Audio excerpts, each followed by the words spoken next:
ঈদের টানা 10 দিন ছুটি শেষে ফের কর্মব্যস্ত নগরবাসী। সরকারি অফিস, ব্যাংক, বিমা ও আর্থিক প্রতিষ্ঠানের পাশাপাশি স্বাভাবিক কার্যক্রম শুরু হয়েছে প্রশাসনের প্রাণকেন্দ্র সচিবালয়েও। কর্মস্থলে ফিরে সহকর্মীদের সঙ্গে কোলাকুলি কুশল বিনিময় করেন কর্মকর্তা কর্মচারীরা। শুভেচ্ছা বিনিময় শেষে নিজ দপ্তরে সাংবাদিকদের সঙ্গে কথা বলেন সড়ক পরিবহন ও বিদ্যুৎ জ্বালানি উপদেষ্টা ফাউজুল কবির খান। বলেন, এবারের ঈদযাত্রা খুব একটা খারাপ হয়নি।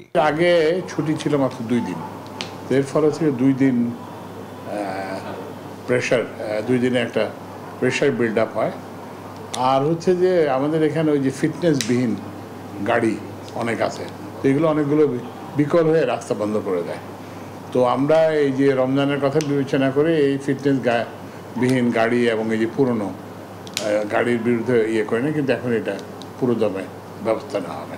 আর মহিলা ও শিশু বিষয়ক উপদেষ্টা শারমিন এইচ মুর্শিদ জানান, নারী নির্যাতন দমনে দৃশ্যমান পদক্ষেপ নিচ্ছে সরকার। প্রতিটি ভায়োলেন্স যখন আমাদের নজরে আসছে, আমাদের অফিসাররা সেখানে যাচ্ছে, মেয়েটির দায়িত্ব নিচ্ছে এবং তার ট্রিটমেন্টের দায়িত্ব নিচ্ছি আমরা, এবং তার লিগ্যাল প্রসেসও আমরা মনিটর করছি এবং তার রিহ্যাবিলিটেশনের কাজও চলছে। আর ঈদ শুভেচ্ছা বিনিময়কালে মৎস্য প্রাণী সম্পদ উপদেষ্টা ফৈদ আক্তার জানান, এবছর 91,36,700 পশু কুরবানি করা হয়েছে। গরু ভালোই কোরবানি দিয়েছে, যদিও বড় গরু এবার বিক্রি হয়নি তেমন, তার রাজনৈতিক গরু কোরবানি হয়নি আর কি, সেটা ছিল।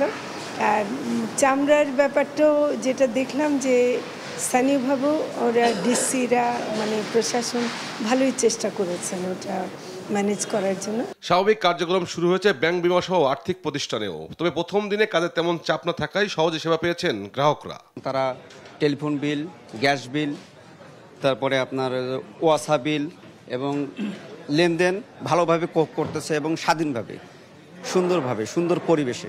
এদিকে খুলছে সব আদালত, চলছে মামলা শুনানি সহ নিয়মিত সব কার্যক্রম। তৌফিক মাহমুদ মুন্না, দেশ টিভি, ঢাকা।